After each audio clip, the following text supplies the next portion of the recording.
C'est parti pour un nouveau tirage. Je suis ravie d'être avec vous, de vous retrouver pour décrypter ensemble les énergies de la semaine grâce à la guidance des cartes de tarot.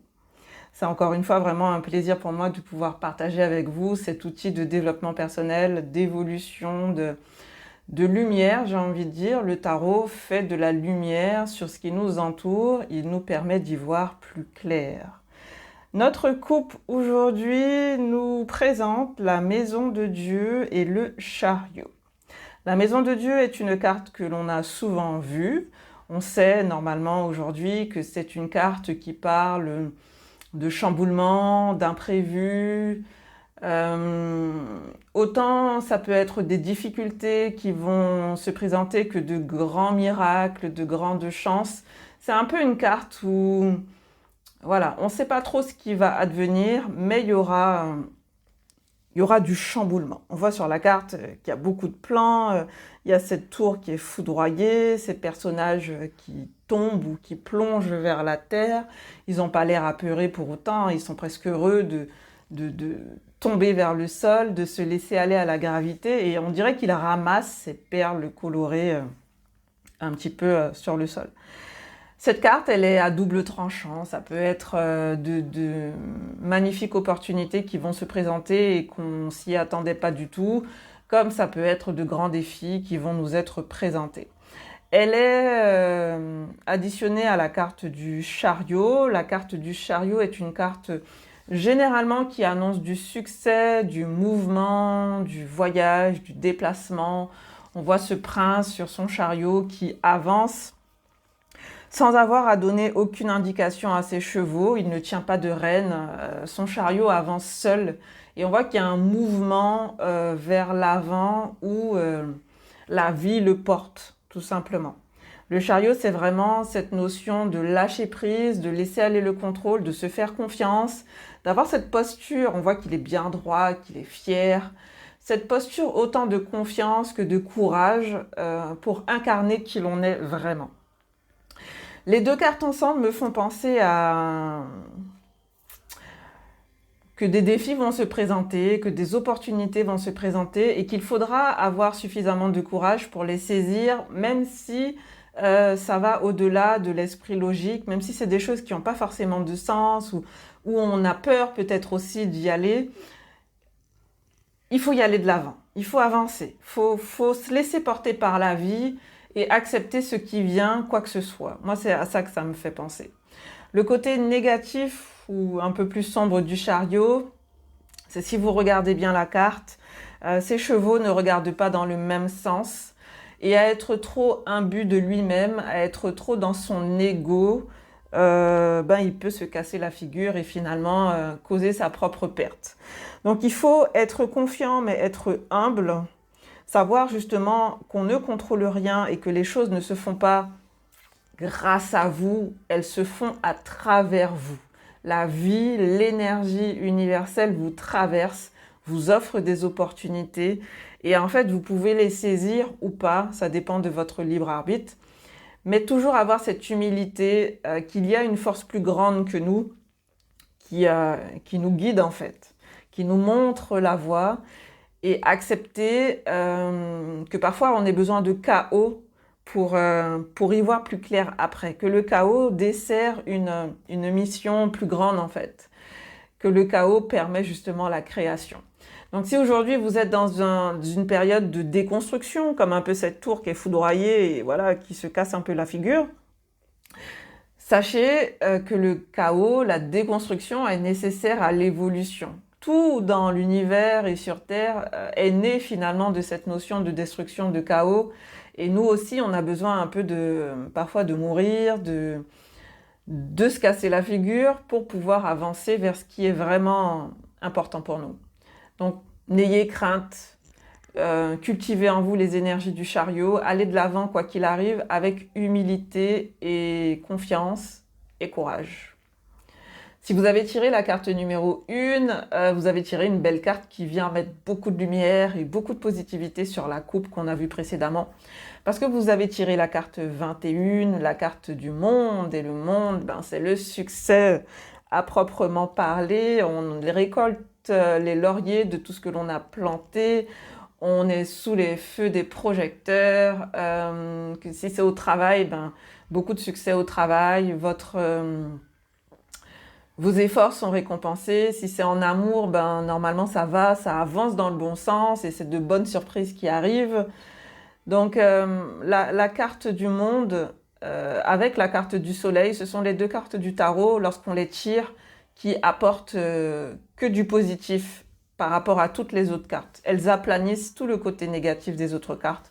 Donc du coup, moi je dirais pour vous que cette semaine sera sûrement riche en petits miracles, petits ou grands miracles, on verra bien. Beaucoup de surprises, des choses inattendues, de récoltes. Voilà, vous allez récolter ce que vous avez semé et normalement vous devriez être vraiment porté par cette énergie d'abondance, de mouvement. Le monde aussi, c'est une carte de mouvement, de voyage, de déplacement, de changement, de mouvance dans le travail, etc. Donc beaucoup d'opportunités cette semaine pour vous, j'ai l'impression. Si vous avez tiré la carte numéro 2, vous avez tiré notre chère Tempérance qui nous accompagne depuis tout ce temps que l'on chemine ensemble avec le tarot. C'est une bonne chose parce que la Tempérance, encore une fois, c'est un ange gardien. Elle représente l'archange Gabriel. Elle représente le juste milieu, savoir trouver l'équilibre entre le yin, le yang, le masculin, le féminin, l'être, le faire, le repos et l'action. Entre la terre et le ciel aussi, hein, elle a des ailes. On ne sait pas trop si c'est une fille ou un garçon, donc on a ce côté aussi androgyne. Et puis sa robe est bleue et rouge. Le bleu, c'est la sagesse, c'est l'intellect, et le rouge, c'est vraiment la vitalité, l'action. Donc on vous demande ici de rester ancré, d'avoir confiance, de faire appel à vos guides aussi si vous sentez que ce que vous allez traverser est au-dessus de vos forces et qu'il vous faut vous imprégner d'un peu plus de confiance et de guidance. Donc sachez que vous n'êtes pas seul, que vous êtes soutenu et que quoi qu'il arrive, aucun défi ne se présente à vous que vous ne pouvez relever.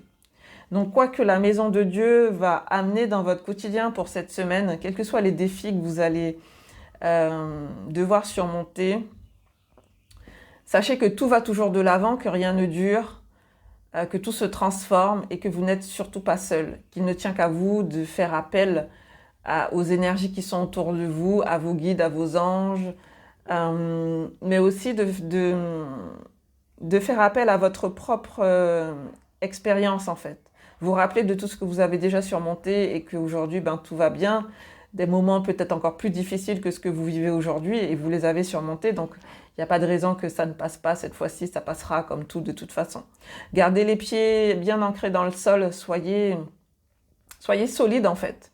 Visualisez des racines qui poussent à travers la plante de vos pieds et qui s'enfoncent dans le sol, qui vous enracinent, qui vous équilibrent. Apprenez à plier avant de casser, soyez malléable, soyez fluide comme l'eau que la tempérance transvase sans en faire tomber une goutte. N'ayez crainte, tout ira bien.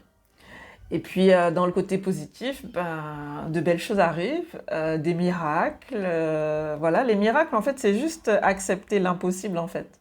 Sortir de l'esprit logique et entrer dans l'esprit du cœur, l'esprit de la foi, de la confiance et se dire que tout est possible, qu'en fait tout ce à quoi je peux penser peut se réaliser, que je suis la créatrice de ma réalité, que la pensée est créatrice en fait. C'est ce que je pense qui crée ma vie.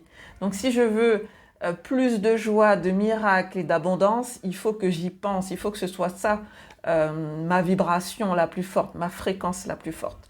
Donc, élevez vos vibrations, j'ai envie de vous dire ça, élevez vos vibrations en restant ancré à la terre, visualisez vos racines, mais en même temps, visualisez cette lumière qui entre en vous depuis le cosmos, depuis le ciel. Et puis avec cette force, allez de l'avant, osez affronter les épreuves comme accueillir les bénédictions. Parce que parfois aussi, on n'accueille pas forcément les bénédictions pour ce qu'elles sont.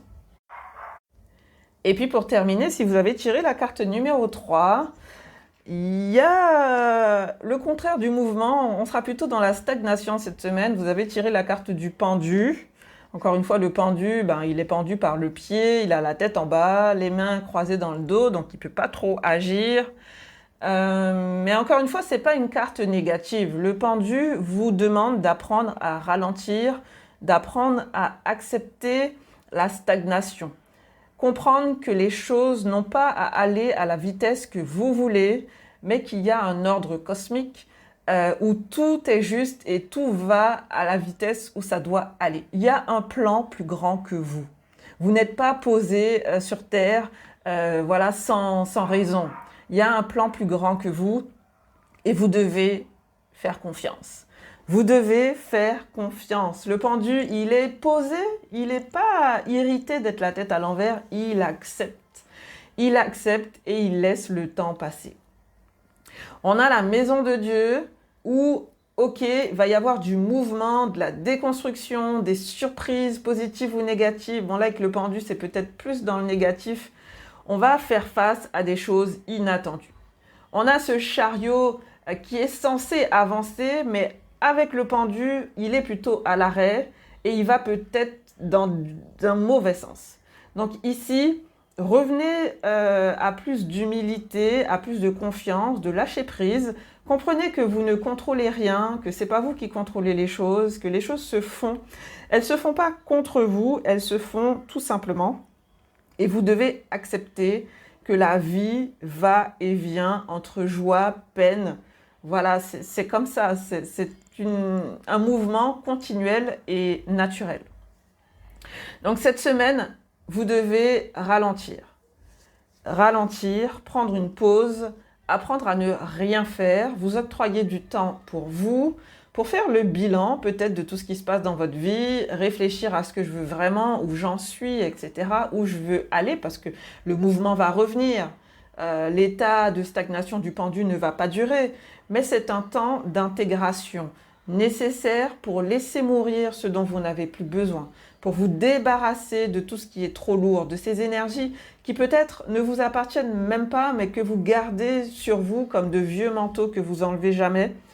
Donc, l'évolution est un chemin initiatique. Au niveau de la carte du pendu, on voit que sur le côté, il y a des espèces de plantes qui sont aussi à l'envers et puis qui sont coupées un peu avec du rouge. Et ça montre en fait des étapes de la vie. Le rouge, c'est la couleur de l'incarnation, de la vitalité, de l'action. Et c'est comme s'il y avait un escalier en fait. Et on a des choses à vivre, on a des choses à apprendre, on a des choses à faire. On est venu sur Terre avec un plan directeur que l'on a oublié, certes, mais il y a les événements qui se produisent dans notre vie et parfois le chaos qu'on doit affronter est nécessaire pour qu'on se rappelle pourquoi je suis là, quelle est ma mission, qu'est-ce que je veux vraiment. Donc le temps du pendu est un temps important, c'est un temps d'intégration qu'il faut honorer et accepter pour ce qu'il est, une pause nécessaire. Arrêtez-vous. Arrêtez-vous et appréciez ce temps d'arrêt parce que grâce à lui, vous allez vous gorger d'énergie et y voir plus clair pour la suite. Quand le temps du mouvement va revenir, vous saurez exactement où, dans quelle direction vous allez aller. Donc voici pour les énergies de cette semaine. Je vous souhaite une belle exploration, encore une fois, un beau temps d'introspection. Soyez observatrice de ce qui se passe autour de vous. Soyez témoin de ce qui se passe dans vos vies, de vos réactions surtout. Avec bienveillance toujours, vous blâmez pas, c'est pas ça la question, c'est vraiment je m'observe pour apprendre à me connaître en fait, pour sortir de l'inconscience et de l'ignorance. Je dois faire de la lumière sur qui je suis, ce que je fais, comment je réagis. Et est-ce que c'est comme ça que j'ai envie de réagir ou est-ce que j'ai envie de changement en fait? Et à partir du moment où on souhaite changer, on se pose la question, il y a déjà un shift qui s'est fait, il y a déjà un changement intérieur qui est en train de se faire. Laissez la lumière entrer en vous. La lumière, c'est de l'information, c'est de la connaissance, c'est de la compréhension. En écoutant chaque lundi ou chaque semaine cette guidance du tarot, vous faites entrer la lumière en vous et puis par plein d'autres moyens dans votre vie, j'en suis sûre. Donc, prenez soin de vous.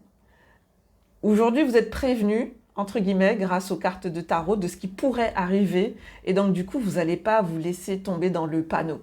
Vous n'allez pas laisser la vie vous emmener dans son tourbillon chaotique. Vous allez prendre le temps de réagir en conscience. Belle semaine et je vous dis à lundi prochain.